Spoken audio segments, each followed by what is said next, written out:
Have you ever felt like your life was standing on the edge of a cliff, and only one outrageous decision could stop you from falling? Ben Walker's world collapsed with a single letter, while Lily Carter had just 30 days before losing everything. Two souls scarred by pain, brought together by an unthinkable proposal. Would you marry a complete stranger to save your children? Get ready, because what seems like madness today might be the only hope tomorrow. Take a deep breath and discover how far you'd go to save the ones you love. Have you ever loved someone you barely knew, someone who carried the same emptiness you felt deep inside? If stories like this touch your heart, hit that subscribe button right now and tell me in the comments where you're watching from. Here, you'll always find powerful, inspiring stories that make you stop and think, what if it happened to me? Now take a deep breath, because the story you're about to hear will push hope to its limits. Ben Walker stood at the edge of the field, eyes locked on the endless stretch of green fading into the horizon. Oak Hill Ranch, nestled deep in rural Tennessee, was as quiet as the heart that beat inside him. No one had crossed that white fence in years, and yet Ben kept repainting it every month, as if someone still cared about the peeling wood. At 42, he carried the weight of a life etched with loneliness and memories that refused to fade, no matter how much time tried to bury them. Since the accident in 1997 that claimed his wife, Clara, and the unborn child she carried, Ben had become a different man. Less laughter, more silence. Less hope, more routine. He inherited the farm from his father, ran it with steady hands, but the rooms of the house remained empty, and Sundays stretched on longer than any weekday. Neighbors respected him, but few dared to get close. There was something in Ben's eyes, perhaps the shadow of all he'd lost, that kept people at a distance. That afternoon, he climbed to the attic searching for tools, but instead found something unexpected. A box of old letters, yellowed, with age written in Clara's delicate handwriting. As he touched the paper, he felt the weight of time and longing. His hands trembled. Every line was a whisper from the past, every word a reminder of the life he had missed. One letter in particular made him freeze. "If I leave before you, promise me you won't live alone." The pain hit like a punch. And there, in the dust-filled attic, Ben Walker broke down. The letter rested on his lap for hours, while the sun set over Oak Hill and darkness filled the house. But when silence seemed absolute, something changed. Outside, the distant hum of an old engine broke through the still air. Headlights approached on the dirt road, casting long shadows across the ranch gate. Ben slowly came down, still holding the letter, his heart pounding in his chest. That night wouldn't be like the others. He knew it. Even before seeing who was coming, he could feel it. Destiny was knocking, and this time, he couldn't turn away. The engine sputtered to a stop, and Lily Carter shut off the truck with a weary sigh. The old pickup had barely survived the climb up the main road, but she had no choice.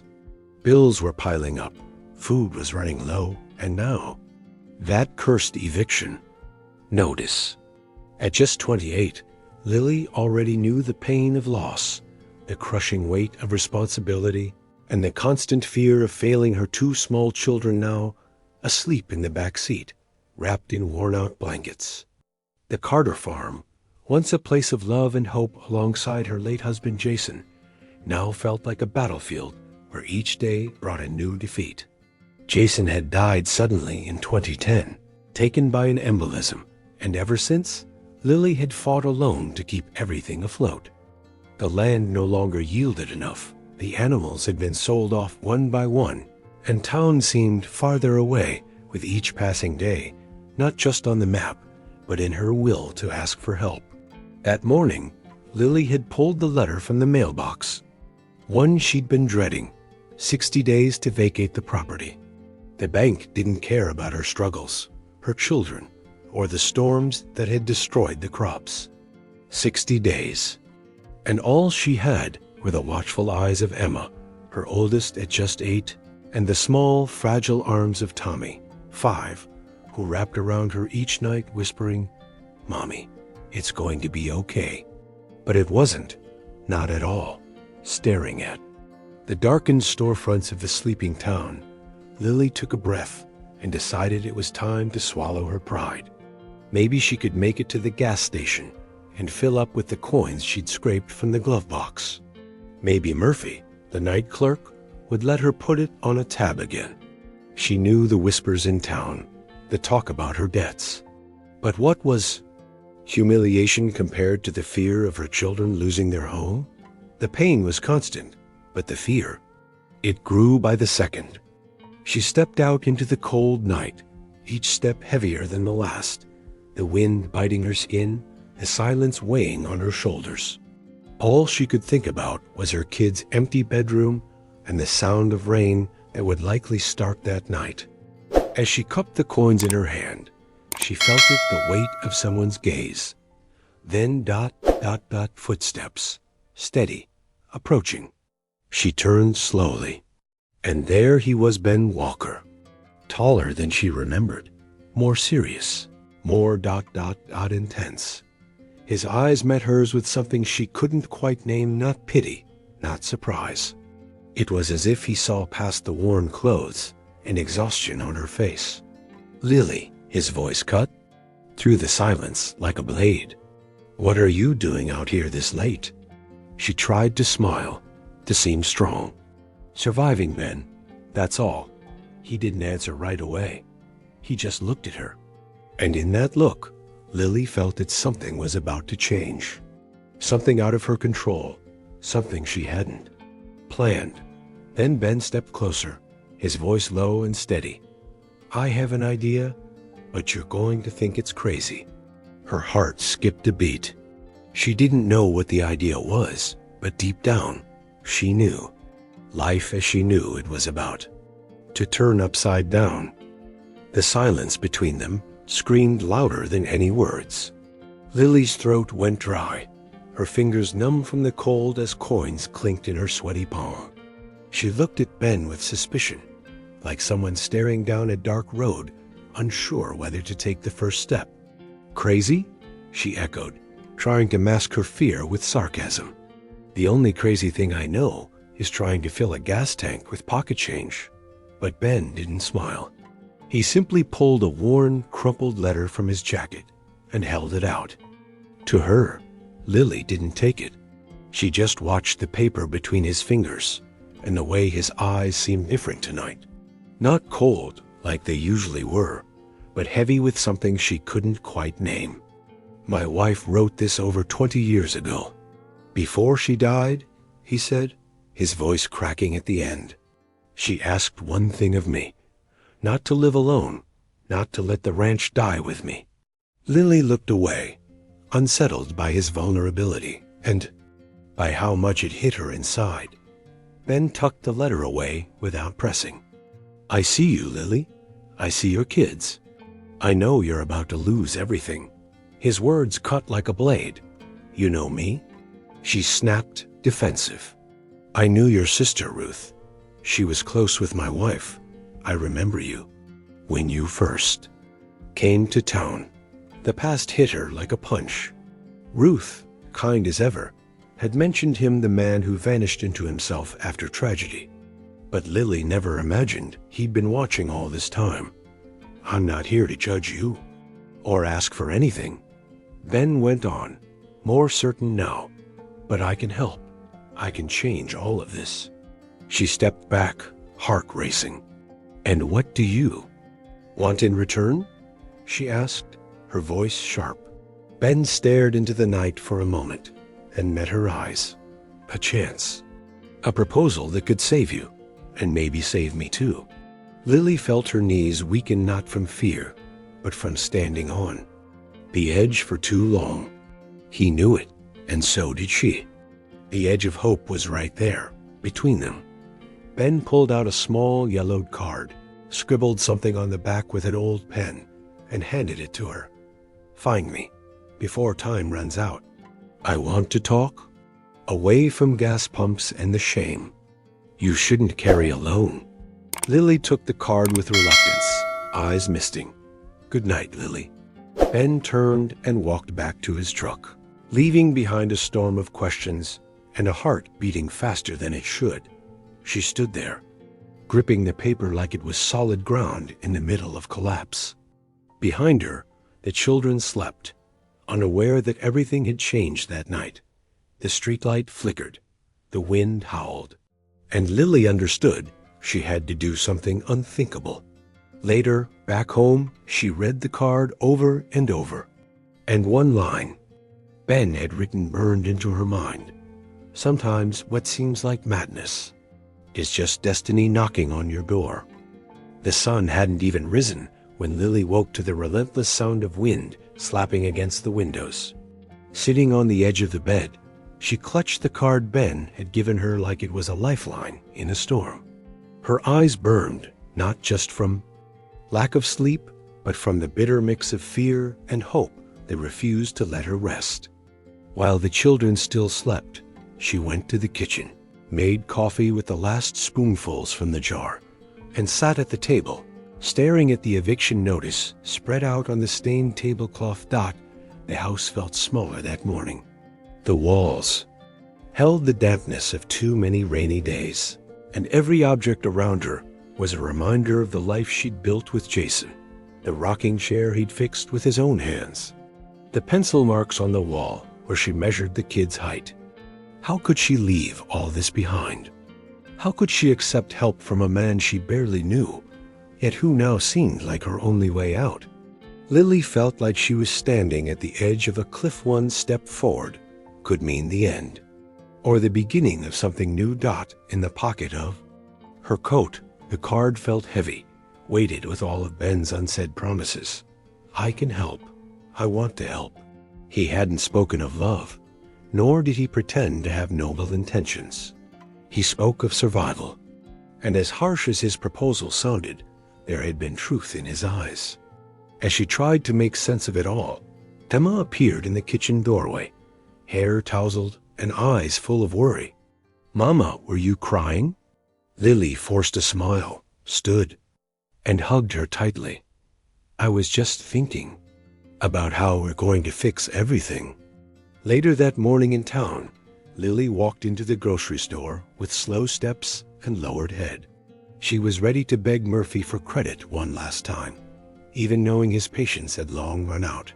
But before she could say a word, a clerk handed her a bag filled with basic groceries and said, "Mr. Walker dropped this off. Said you shouldn't worry about anything today." The ground seemed to vanish beneath her feet. It wasn't pity, it was care, and it stirred something deep within her. Driving home, every bump in the road seemed to push her closer to a decision she could no longer avoid. The bills wouldn't disappear. The pain of watching her children suffer only grew. Sitting in the truck, engine still running at the edge of the farm, Lily took a deep breath and reached for the phone.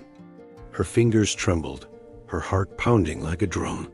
She dialed the number on the back of the card. It rang once, twice, until a deep, steady voice answered. "Ben Walker," she exhaled. "We need to talk, today." Hours later, they stood, face to face on his porch. The landscape around them was vast, rolling hills stretching into the sky, but Lily saw only him, serious, quiet, yet somehow open. "You want me to marry you?" she blurted, no hesitation. Ben nodded slowly. "Yes, a real marriage, built on respect and responsibility, but no demands. I offer a safe home, stability for your kids, and company for me." Lily felt her world spin. It was madness, but maybe. It was salvation. She wanted to say no. The words were there, on the tip of her tongue. But in that quiet house, the lights suddenly went out. The generator failed again. And wrapped in darkness, Lily realized time was running out. And sometimes, accepting the unthinkable was the only way to save what still could be saved. The cold of that early morning felt sharper than usual, and inside the small house, Lily shivered Not just from the wind slipping through the cracks in the windows, but from the decision pounding in her mind like a church bell. The power hadn't come back. The children slept curled under thin blankets, and the silence was so heavy she could hear her own heart racing. On the kitchen table lay the two most important papers of her life: the eviction notice with its merciless 60-day deadline, and Ben Walker's card. Two paths, one uncertain future. Barefoot, Lily stepped into the yard, the ground icy beneath her feet, and walked to the small garden where Jason had been buried. The simple grave, encircled by stones, still held dried flowers pressed into the soil. She knelt down, tears stinging her eyes, and whispered into the wind, "Forgive me. I tried, but I can't carry this alone anymore." Her trembling fingers touched the wooden cross. "What would you do, Jason? Marry someone just to survive? Would you tell me to be strong or to accept help?" The wind blew harder, as if answering in silence. She remained there, surrounded by the shadows of dawn, until a sound pulled her back tires on the gravel road. It was the sheriff's car. They were coming. Lily ran inside, waking Emma and Tommy. With urgency in her voice, "Stay close to me, babies." Emma gripped her brother's hand tightly.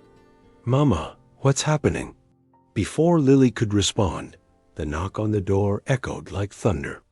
The officer, polite but firm, handed her a new notice. Now only 30 days remained.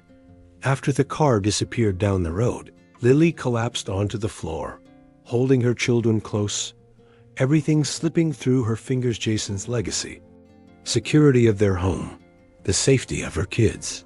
In that moment, something inside her broke. Or maybe it transformed. Was it pride? Was it fear? She didn't know. But for the first time, she realized she had to act. And pride didn't pay bills or keep children warm at night. With shaking hands, Lily picked up the phone once more. Dialing that number felt different now. It wasn't desperation. It was resolve. When Ben answered, she spoke with clarity. "I need time. I need answers.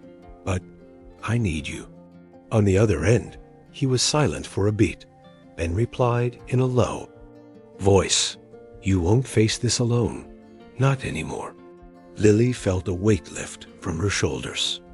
And deep inside, something new began to stir hope. The next day, she arrived at the Walker Ranch with her children by her side and determination in her eyes.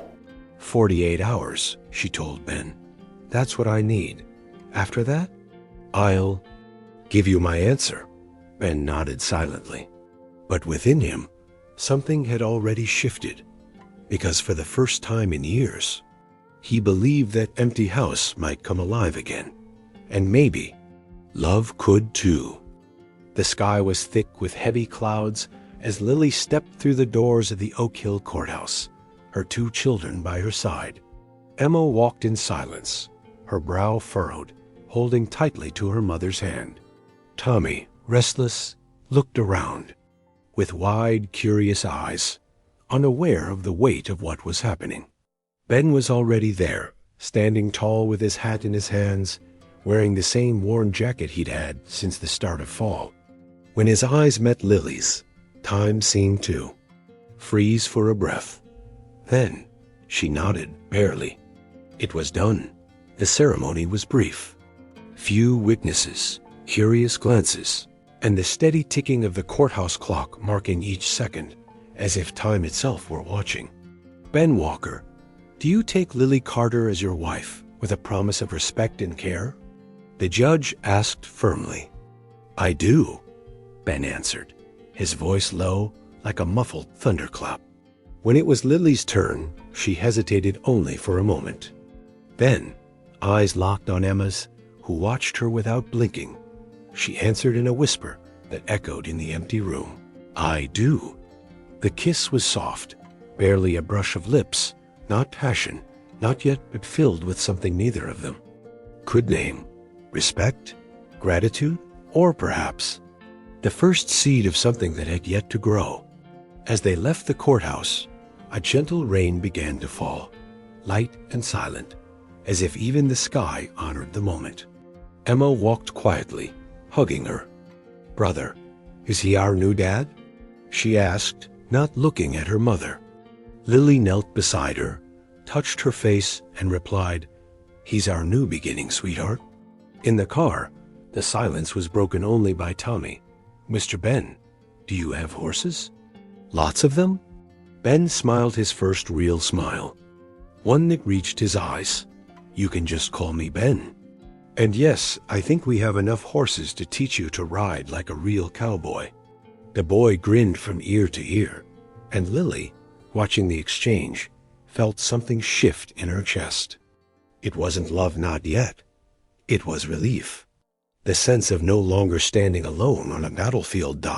The drive to Walker Ranch seemed endless. Every curve, every tree they passed brought memories of the past, while the future remained uncertain, like mist on the horizon. When they arrived, the ranch stood tall before them, a sturdy wooden fortress, large, imposing, and empty. As she stepped out of the car, Lily looked at the house and whispered, "Now it's real." Ben approached, gently touched her shoulder, and said, "It's your home too now." Inside, Emma hovered by the door, eyes sharp and watchful. Tommy, meanwhile, ran ahead, marveling at the wide, open rooms. Ben led Lily to the main living room. "You should know. This house has been empty for far too long." She looked around at the sheet-covered furniture, the scent of old wood in the air. "And you?" she asked. "Are you empty too?" Ben paused and answered with raw honesty. "I lost everything, Lily, even my faith. But today, maybe I found something again." Lily didn't reply. But in that moment, the silence between them spoke more truth than any words could. The days that followed felt like walking on invisible shards. Lily tried to adjust to Walker Ranch, with its long hallways, massive windows, and a silence that seemed soaked into the walls. Despite the cordial welcome, she knew this place wasn't home, not yet. It was a shelter, a truce, a fragile attempt at beginning again. Ben remained respectful, but distant. He slept in the room next door, always leaving the door slightly ajar, and spoke little. It was as if he too was adjusting to her presence, and to the idea of not being alone anymore. Emma had become her mother's watchful eyes. She studied every move Ben made, every prolonged silence, and didn't hide her skepticism. Tommy, on the other hand, was the opposite. He followed Ben like a puppy. He wanted to see the horses, learn to ride, help in the barn. Ben, with all his quiet rigidity, showed a patience no one expected. Slowly, he taught the boy how to rope, how to care for the animals, even how to count the cattle. It was in these moments that Lily watched from afar and saw a man different from the one the world thought they knew. One Sunday afternoon, the unexpected happened. Tommy, running between the corrals, tripped on a loose fence and fell, crying out in pain. Lily rushed to him, her chest tightening at the sight of blood running down his knee. But before she could move, Ben was there in a flash, scooping the boy up with firm but gentle arms. "You're gonna be all right, son. I promise." Those simple words split something inside Lily. He had never said that before. Maybe he didn't even realize it. But there was love in the way he held that child. That night, the house was quiet again. Emma slept beside Tommy, who rested with his knee bandaged. Lily, unable to sleep, wandered the halls until she heard a faint sound coming from the barn. Curious, she followed it and found Ben kneeling beside a horse, not tending to it, but with his hands covering his face. Crying. It wasn't weakness. It was grief. It was the kind of sorrow one carries in silence until it finally breaks through. Lily froze, unsure whether to approach or respect his pain. She took a step forward, the wood creaking beneath her. Ben looked up quickly, eyes red, surprised he wasn't alone. "I didn't know you were here," he murmured, trying to collect himself. But Lily walked closer, knelt beside him, and said softly, "You don't have to hide that. Not from me." He stared at her like a man watching someone walk through a wall he built. For a moment, he thought she'd walk away. But she didn't. She stayed and touched his hand gently, as if to say, "I see your pain, and I won't leave because of it." Ben took a shaky breath, holding back the tears. "Sometimes I still feel like she's here. Clara, and the baby. I never got to meet. I closed myself off so much, Lily. I thought I'd die alone on this ranch. But then you came." Lily looked at him, her eyes filled with tears. And there, in the scent of hay and earth, a quiet bond was forming. It wasn't love yet, but it was something deep, something real, something with the promise to grow. The next morning, the sky was overcast, heavy just like Lily's thoughts. She was brewing coffee in the kitchen when Ben appeared with an envelope in his hand, his face tight with tension. It came early, from the lawyer's office. He placed the envelope on the table, but it felt heavier than paper. Lily opened it carefully and read in silence. The words were harsh. Direct a notice about an old debt tied to the ranch, an ancient mortgage from Ben's father's time, long forgotten, but now threatening everything once again. Lily's heart clenched. They were at risk again. Ben tried to stay calm, but frustration clung to him like a shadow. "I thought I took care of this years ago, but it seems the past won't let us be." A cold fury stirred inside Lily, not at the debt itself, but at the way life seemed determined to test this man who had already lost so much. "We'll fight this," she said, her voice filled with a conviction that surprised even her. "This ranch is my home now, too, and no one's taking it from U.S."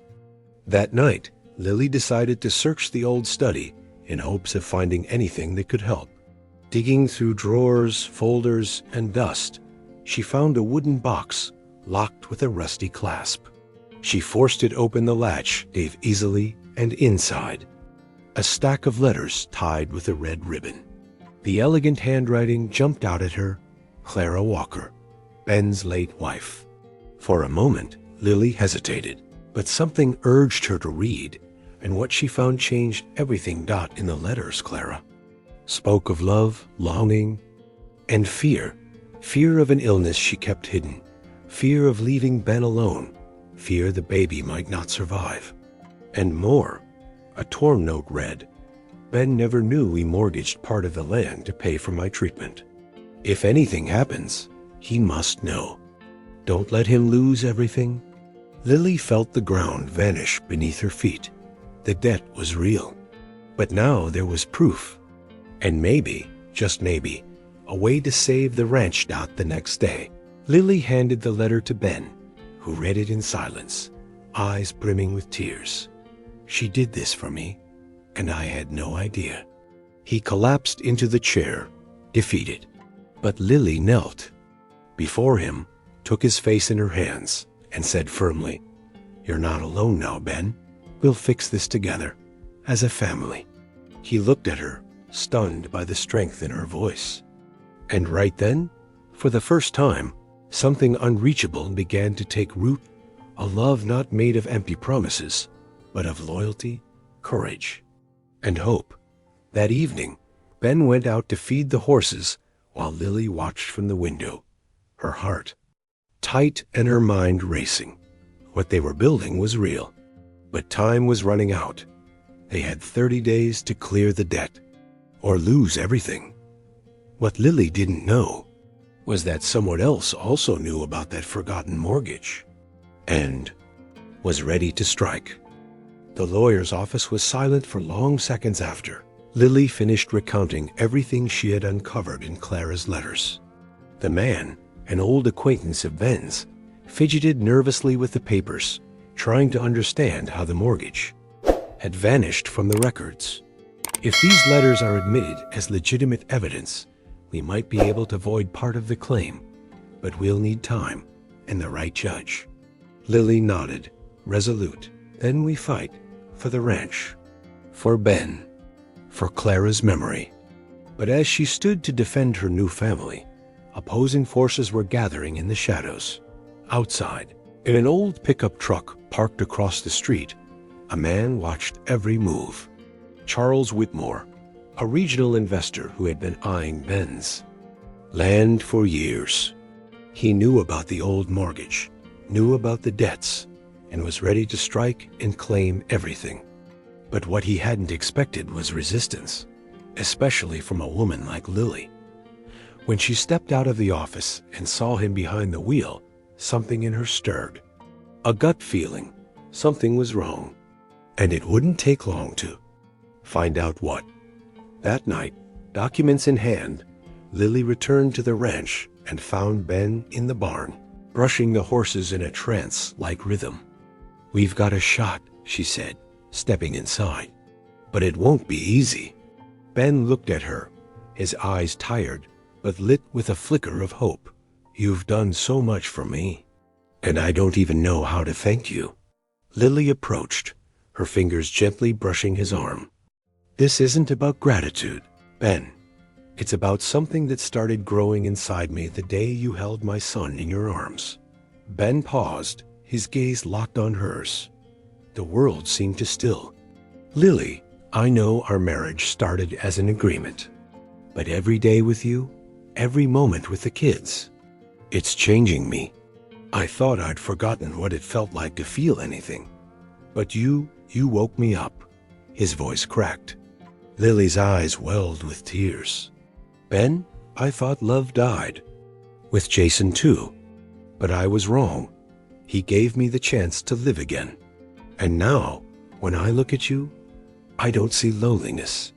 I see home." They moved closer, slowly, as if the universe held its breath. And when their lips met, it was more than a kiss. It was surrender, a declaration, a silent promise that, together, they could face any storm. The world might collapse, the debts might suffocate them, but in that moment, there was love. Pure, true, born from pain, but forged in the courage to start again. But peace was short-lived. Next morning, an officer arrived at the ranch with a new notice. Charles had filed an emergency suit to seize the land. They had only 7 days. Lily turned to Ben, her heart racing. "He won't stop until he destroys us." Ben gripped her hand tightly. "Then he'll have to face both of us." The day of the hearing arrived under a heavy sky and biting wind, as if even nature sensed the weight of what was about to unfold. Ben put on his best shirt, carefully cleaned his boots, and before leaving, paused in front of the cold fireplace. In the living room, Lily came up behind him, adjusting the collar of his shirt with steady hands. "You're not alone anymore, Ben Walker," she whispered. He turned to her, his eyes locked on hers, and replied in a low voice, "And I never will be again." A kiss sealed that moment, not as farewell, but as unity. Inside the courthouse, the benches were filled with curious eyes and hushed murmurs. Charles Whitmore walked in with confidence, his suit crisp and his arrogant smile the kind worn by men who believe they've already won. Across the aisle, Lily handed Clara's letters to the judge, her fingers trembling. "This debt was hidden on purpose, Your Honor. Clara mortgaged part of the land without Ben's knowledge, and these letters prove it. He can't be held accountable for something he never even knew existed." The judge read silently, the tension in the room as tight as a wire about to snap. Whitmore tried to interject, citing laws, deadlines, and legal ownership. But then the judge looked up, his expression resolute. "Mr. Whitmore, you've been attempting to acquire this land for years. Fully aware of this debt, this isn't justice. It's exploitation, Silence. Lily glanced at Ben, who squeezed her hand tightly. I rule that the foreclosure is suspended. Legal possession remains with Ben Walker. Case dismissed. The courtroom erupted in murmurs. Lily's knees nearly gave out. Against all odds. They had won. Outside, under a sky now pierced by rays of sunlight, Ben stopped in the middle of Oak Hill's main street, looked at Lily and the kids, and for the first time in years, smiled with a full heart. This ranch is our home, Lily, and today, I can finally say that with pride. Emma ran to him, hugging his legs. Tommy bounced with joy. And there, in front of the entire town, Ben dropped to one knee, pulled a small box from his pocket, and said, "This time, I don't want an agreement. I want you. For love, will you marry me for real?" Lily could barely hold back her tears, her heart pounding wildly. "I've been yours, Ben, since the day you gave me hope." They kissed right there as the church bells rang in the distance, and the whole town seemed to witness the rebirth of two broken souls who found healing in each other. Days later, in the garden at Oak Hill, Lily was planting flowers with Tommy and Emma. Ben watched from the porch, his gaze calm. Lily stood, looked at the house now alive with warmth, and said aloud with a smile, "Now this is home." And in that moment, everything made sense. And now that you've lived every moment of this story, tell me, what would you do if you were in Lily's shoes? Would you accept the proposal? Would you risk everything for an unexpected second chance? Drop your answer in the comments. I really want to hear what you think. And if this story touched your heart, share it with someone you love. Maybe they need a little hope today too. Oh, and don't forget, subscribe to the channel right now and turn on the notification bell. Because here you'll get emotional, inspiring, and surprising stories like this every week. Stories about true love, resilience, and fresh starts that will move you and stay with you. And tell me in the comments, what city or state are you watching from? I want to know just how far this story has reached. Thank you so much for watching. To the very end, I'll see you in the next story. And get ready, because the next one is almost here, and it's going to give you chills.